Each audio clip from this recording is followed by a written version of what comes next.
માતા કી આ સંસ્થા અને શાળાના વિકાસમાં ખૂબ મોટો સહયોગ રહ્યો છે. વાત કહું તે પહેલા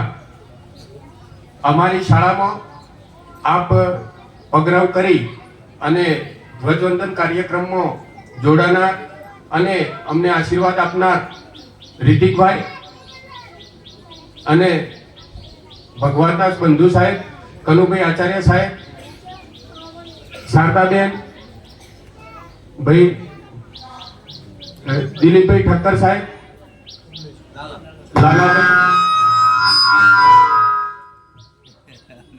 અને આપણી સાથે આજે મહેમાન બન્યા છે એવા ડોક્ટર શ્રી, સાથે સાથે વાલીગણ અને મહેમાનો, એમનું સ્વાગત, એમનો આભાર કહેતા પહેલા આ સ્ટાફ, આ પરિવાર દ્વારા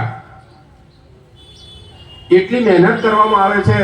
કે એક મિનિટનો ઉપયોગ કરી અને આ બાળકોને તૈયાર કરવામાં એ એક પ્રકારની બાળકો પ્રત્યેનો એમનો જે પ્રેમ છે, એ ભાવ છે કે ગમે એમ કરી અને આ નાના બાળકોને એવો તૈયાર કરીએ કે એના થકી જ આપણું ભારત રાષ્ટ્ર મજબૂત છે. અને એ માટે આપ સૌ સહયોગ કરી રહ્યા છો, એ બદલ આપ સૌનો ખૂબ ખૂબ આભાર.